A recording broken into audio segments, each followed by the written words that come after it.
The VEX Robotics Championships make it into the Guinness Book of World Records. Welcome back to another Techstination interview, and we've got a follow-up to the segment we did previewing the robotic competition this year from the Robotics Education and Competition Foundation and VEX Robotics. With us is Dan Mantz, CEO of the REC Foundation. Dan, great to see you again. Fred, thanks for having us back, and it's so exciting to look back at what we talked about a couple months ago and how we were planning for the 2021, live remote VEX Robotics World Championship, and then how we pulled it off and able to recap what an incredible event we had and share it with you and your audience today. What a challenge turning this VEX Robotics World Championship into a virtual event. It was incredibly hard. It was a difficult decision when we made it. In July of 2020, we made a decision that we were going to continue to have a season even with the pandemic, and just doing things virtually wasn't enough. As we discussed last time, we developed our live remote technology and allowed teams from across the world a chance to compete using their actual robots with fields. So we played a real robotics game. And again, as we discussed last time, the culmination was teams competing for a world championship. And the last 2 weeks of May, indeed, we had teams from 35 countries, 49 to the 50 states. All totaled, we had 1,700 teams compete for world championships. So we pulled it off. It had its challenges, and I don't want to give all the details away. I want you to be able to ask some questions, but we learned a lot by doing it.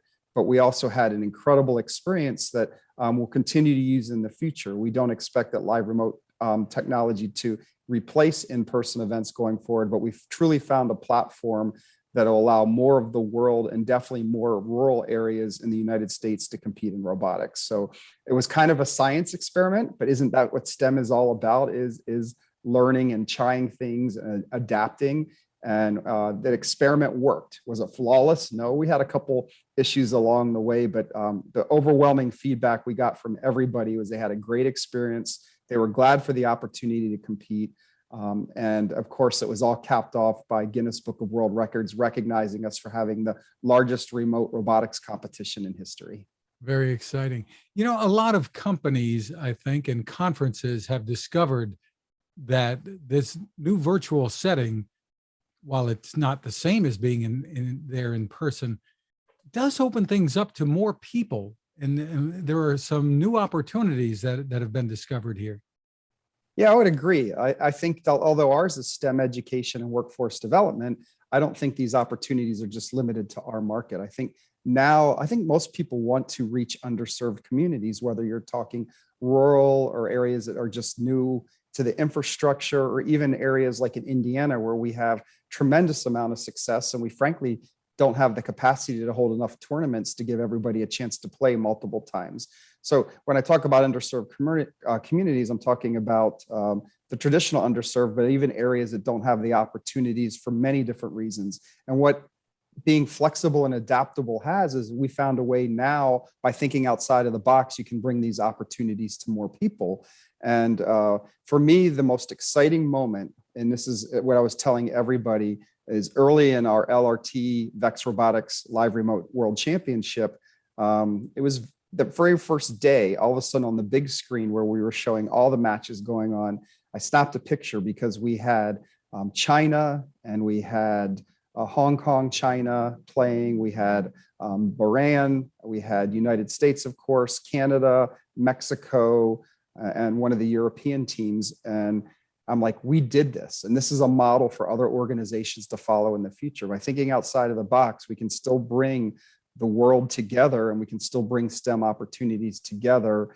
And we don't have to go backwards. Again, from the REC Foundation perspective, we want to promote in-person competitions, but we now feel we have an additional platform to bring even more people into the programs and to celebrate our successes. For example, in the continent of Africa, where we have over 20 countries have VEX robotics teams, but except for a few rare cases, they've never traveled to the US to compete, but now they can be part of a world celebration. So that was so impactful to us. And I think other organizations are finding these same opportunities.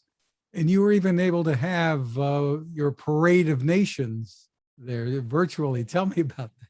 We did. That was something I was concerned about a little bit, is how do we do this so it's not boring? Because one of the energy of our in-person VEX Robotics World Championships is the teams from all the different countries, not the teams, but representatives from all the different countries coming down the stage, holding their flag while the MCs, announce some facts about the country. And there's a huge energy, and a lot of people that'll tell you one of the highlight of the REC Foundation VEX Worlds, that's always one of the highlights. So how do you replicate that?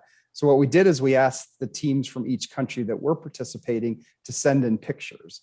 So while it was live streamed, it wasn't in person, we were showing videos of those teams as well as still giving out the facts, right? So we still had our two MCs giving a little bit of interesting information about those countries. So did it replace the in-person with the energy of kids coming across the stage?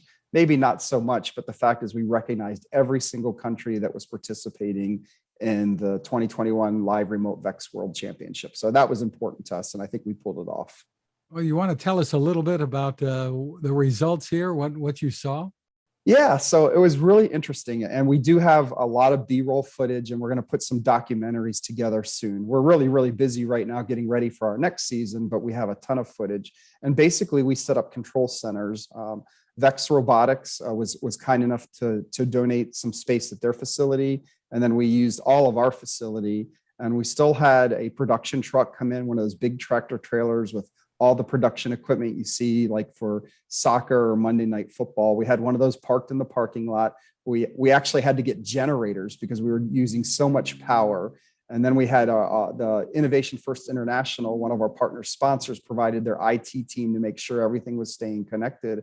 And we were basically concurrently running competitions over from VEX Robotics. We were running our LRT competitions, and then from the REC Foundation offices, we were running our skills. And then in other parts of the world, we had judges interviewing these teams. So we had remote judges that volunteered, and they were meeting with teams using Zoom to do their meetings. So it was all going on concurrently. And then when we had our championships, the big production trucks were bringing in the fields together and then we had a host station, our live MCs. It was just amazing how our production brought it all together. And for the most part, it worked really, really well. We did have one network problem in one event that slowed us down a little bit. So we played about 30 minutes of commercials, but they were all VEX related commercials, of course. And besides that, it was pretty flawless. And one of the really crowning achievements is we ran one of the divisions in China. So our Asia Pacific division was actually run in China. So they ran parallel to us, but of course the championships of the Asia Pacific divisions were competing against the champions of the divisions we were running out of Texas. So that first time where we linked in the China champions with our champions, and they played in the elimination matches was really, really exciting. And it was interesting and the winners are all announced through press releases. And of course they can be found on our website, roboticseducation.org, all the winners. But one of the exciting parts is how many countries were represented in the elimination and finals matches. It was really, truly an international experience. Yeah, in a very true sense, everybody who participated in this was a winner. Yeah, it's interesting because there's some teams that competed, at the 2021 live remote VEX World Championship. Again, presented by Northrop Grumman Foundation. I have to say that without their support, we couldn't have pulled this off. But there were some teams there that may have only put a robot together, a couple months ago and didn't have the luxury of being able to compete this year. And I was really worried about their experience because they weren't going to be competing at the same level as some of these top robots, but they all had a great experience. The feedback we got, and we're actually recording all the great messages and thank yous and stuff we've gotten from the teams, is it didn't matter that they didn't have the best robot. The fact that they still got to have a robotic season and they got to build a robot, they got to compete and program with a robot, and they still had a great experience, even though maybe they didn't have the strongest robot. So that one worry I had is what happens when a team from state X is playing for the first time this year or the second time this year. It didn't matter because the students were excited to get out of class and to be able to compete. And Fred, I got to tell you another thing, and I know I touched about this last time. Another one of my favorite moments is on our big screen, and sometimes we'd have 16 different matches going on at a time, and all were being simulcast on this huge screen. But one of the really, really, really cool things was seeing the different rooms. So there was a match, it was actually an elimination match where one team was clearly in their school, another was in a community center, one was in their living room. You could see they moved all their furniture out of the way and their field was in their living room. Another team was in their garage, another team was in the basement. We had another team set up in their hallway. So it was like all these teams are competing at the highest level and their fields were located in all the most unique locations. And it just showed what we accomplished. This did not have to be done at a school or a community center, that where there's a will, there's a way. These teams found a place to set up their fields. They found a way to still be safely practice with COVID protocols, because that was important to us. We didn't want to put our head in the sand that there wasn't a pandemic going on, and these teams still could compete. So, what a great opportunity, like I said, even for the teams that maybe that was their second event of the year, they still had a chance to compete against Mexico and China and Singapore and the UK and Germany, and they still got that great experience. And so whether they won or lost wasn't what was most important, which at the end of the day is what we're really trying to do at the REC Foundation. It's not about winning and losing. It's about teaching the soft skills and STEM skills. I've got to say that even with the occasional glitches now and then, the technology that enabled this over the internet is amazing, and the way it's held up throughout this pandemic. And we've all learned a lot about what we're able to do online today. Yeah, I mean, again, I don't want to repeat everything we talked about, but this was literally a brainstorm idea at the end of July 2020. And when we ran our initial demonstration matches in November of 2020, we had 11 peer-to-peer connections. We had figured out that was the max that we could do, but literally there was 11 different sources of information were being shared, and the video streams were impacted by that. So we had 2 full-time developers on this, and there, tech corporations would have had an entire team of developers. We had 2 full-time developers, as well as the support staff, the REC support staff that were running the competitions. But literally, one of the things we figured out is we needed one source for all the data, and then people would connect and share that same stream. And when we did that, the performance of the LRT really, really took off. And then we had issues like teams would have multiple windows open, each making a connection. And it wasn't intentional. It was just the reality of opening up a second window. So we learned to control that. So each computer could only have one link at a time. So by the end there, we didn't really have technology issues. I mean, again, we were streaming from areas of the country that have 3G, right? That have low performing Wi-Fi, because our developers really found a way to optimize the connections. And again, I'm going to say it for a second time, it was amazing. We had 2 full-time developers on this. And then our operations team, one of my highlights of this entire LRT development is our operations team that are busy supporting teams and fulfilling orders. They all learned how to run LRT. So, every Wednesday, Thursday, Friday night, all day Saturday, sometimes our staff would come in at 2 a.m. These were people that had different jobs of going and setting up events or fulfilling orders or answering phone calls. We're running these LRT events. And it was, to me, a testament to perseverance and flexibility, a testament to the type of staff we have at the REC Foundation, that they were willing to learn new jobs, and a testament to the staff themselves for really believing in our mission and finding a way to make this work. And no pets running across a room chasing robots that we do. Matter of fact, we haven't had a chance to show that, but we have a really clever blooper reel, because we recorded every one of these events, every LRT event that we ran, and we ended up having thousands of matches. If you think about it, thousands of matches. They're all recorded, and we're in the process of putting together a blooper reel of the cat hopping on the field to pounce on a robot, or the dog wandering, or the parrot flying through. Those are the unexpected things that actually made it really humorous for us. So we're really busy getting ready for our next season right now, but when time allows, we're going to both do that that documentary of how we developed LRT, and then also the blooper reel. And I think the community is going to have a lot of fun watching those. And next year, the plan is to be in person in Dallas, but I guess it'll be hybrid to a certain extent. Yeah, that's a great question, Fred. So, matter of fact, I just got off a phone call where we're talking about Dallas 2022. It's the first week of May in 2022, so we're already at full planning for that event.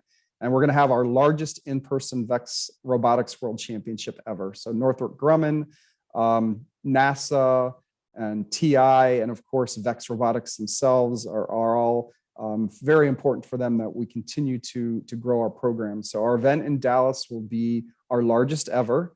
But we also have heard from a few countries, and I'm not going to say it right now, but there's a few countries that really feel that they're still not going to be able to travel even in April, May of 2022. So we've developed this LRT technology. We want to utilize it. So parallel to our in-person VEX Worlds, which would be the largest ever, we do want to offer the opportunity for those teams that can't travel to still have a world championship. So we haven't worked out all the logistics yet or how we're going to do it, but that is our plan right now. Terrific. In the meantime, what should students, schools, parents, what should they all know about maybe getting involved here?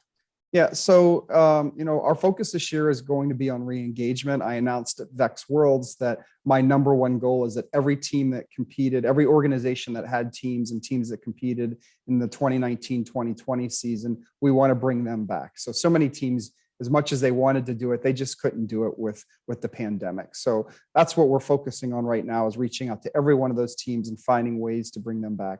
And then for all those new teams that are excited about this, they can always go to the roboticseducation.org website, and you can contact us. We actually have a clever map of the US, and you click on your state or your country, and it gives you the email and phone number of your representative from your area, your team engagement manager per se, that will help you get started. We'll bring you into the system. And I think we have we've learned a lot from the pandemic, Fred. We really have. And we think some of these schools that are just dipping their toe in the water, we're going to give them some approaches this year where they can do STEM labs that were developed by VEX. They can do free coding, VEX Code VR tutorials. We're going to allow them to do online challenges. So if you're a little hesitant, you're a new programming coming out of the pandemic and you want to start slowly, we're going to be able to customize you getting into robotics. And of course, for those teams that want to jump in and compete right away, we've got our great programs out there.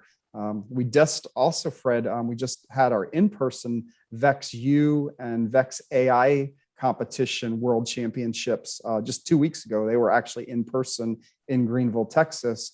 And the AI technology is super exciting. So for those organizations that are looking for a little bit more coding, a little bit more programming, they can maybe are interested in the AI competitions as well. Terrific. The website, once again, is roboticseducation.org. Dan Mantz, thank you so much for taking the time with us.